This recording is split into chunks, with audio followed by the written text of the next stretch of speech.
একবার এক ছোট্ট ছেলে তার গ্রীষ্মের ছুটিতে গ্রামের বাড়িতে দাদুর কাছে এলো।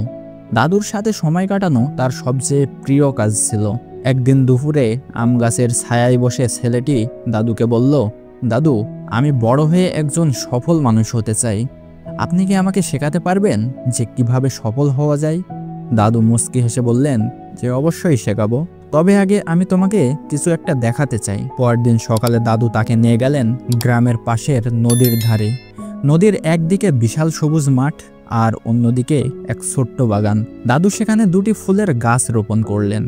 একটি নদীর ওপারের মাঠে, যেখানে প্রচণ্ড রোদ, ঝড়, বাতাস সবই লাগে। আরেকটি নদীর এই পারে, যেখানে একটি উঁচু দেওয়ালের আড়ালে গাছটি সম্পূর্ণ সুরক্ষিত থাকে। দাদু হেসে জিজ্ঞাসা করলেন যে তুমি কি মনে করো, কোন গাছটি বেশি সুন্দরভাবে ফুটবে? ছেলেটি কিছু ভেবে বলল, নিশ্চয়ই দেওয়ালের আড়ালের গাছটি, কারণ ওখানে কোনো বিপদ নেই, না ঝড় আসবে না রোদের তাপ লাগবে, আর অন্য গাছটি তো সবসময় ঝুঁকির মধ্যে থাকবে। দাদু বললেন, চলো দেখা যাক ভবিষ্যতে কি হয়। সময় বয়ে গেল। কয়েক বছর পরে ছেলেটি আবার দাদুর বাড়িতে এলো। এবার সে আবার একই প্রশ্ন করল যে দাদু, আমাকে সফল হওয়ার রহস্য বলুন। দাদু হেসে বললেন যে তার আগে চলো আমাদের লাগানো গাছ দুটো দেখে আসি।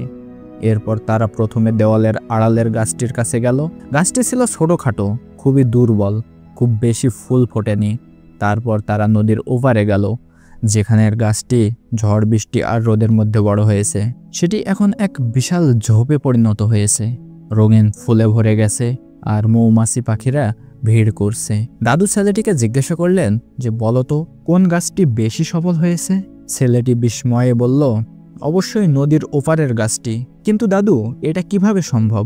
এই গাছটি এত ঝড় বৃষ্টি, এত কষ্ট সহ্য করেছে, তবুও এটাই সবচেয়ে সুন্দর আর শক্তিশালী হলো কেন?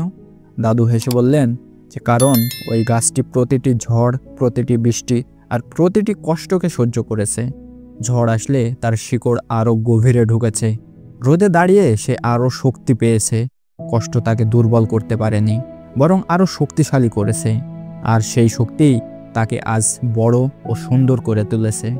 তারপর দাদু নাতির চোখের দিকে তাকিয়ে বললেন, জীবনে যদি সবসময় আরামদায়ক পথ বেছে নাও, তাহলে তুমি ছোট গাছের মতোই থাকবে। কিন্তু যদি সমস্যার সামনে দাঁড়াও, কষ্ট সহ্য করো, তখনই তুমি প্রকৃত বড় হয়ে উঠবে। বাধা মানেই শেষ নয়, বাধা আসলে সাফল্যের দিকের এক একটা ধাপ। জীবন হলো এক ধরনের খেলা, যেখানে চ্যালেঞ্জই আমাদেরকে শেখায়, আমাদেরকে গড়ে তোলে। ছেলেটি নদীর ওপারের ফুলের ঝোপের দিকে তাকিয়ে কিছুক্ষণ চুপচাপ দাঁড়িয়ে রইল। সে বুঝে গেল, জীবনের প্রতিটি ঝড়, প্রতিটি বাধাই আসলে তাকে আরও শক্তিশালী আর সফল করে তুলবে। তো প্রিয় বন্ধুরা, এই গল্পের শিক্ষা হচ্ছে, যে মানুষ জীবনের চ্যালেঞ্জকে ভয় না পেয়ে সাহসের সাথে মোকাবেলা করে, সেই প্রকৃত সফল হয়। আর গল্পটি এই পর্যন্তই। যদি ভালো লেগে থাকে তাহলে একটি লাইক করে বন্ধুদের সাথে শেয়ার করে দিও। আর এরকম নতুন নতুন শিক্ষণীয় ভিডিও পেতে চ্যানেলটিকে অবশ্যই সাবস্ক্রাইব করে রেখো। ধন্যবাদ।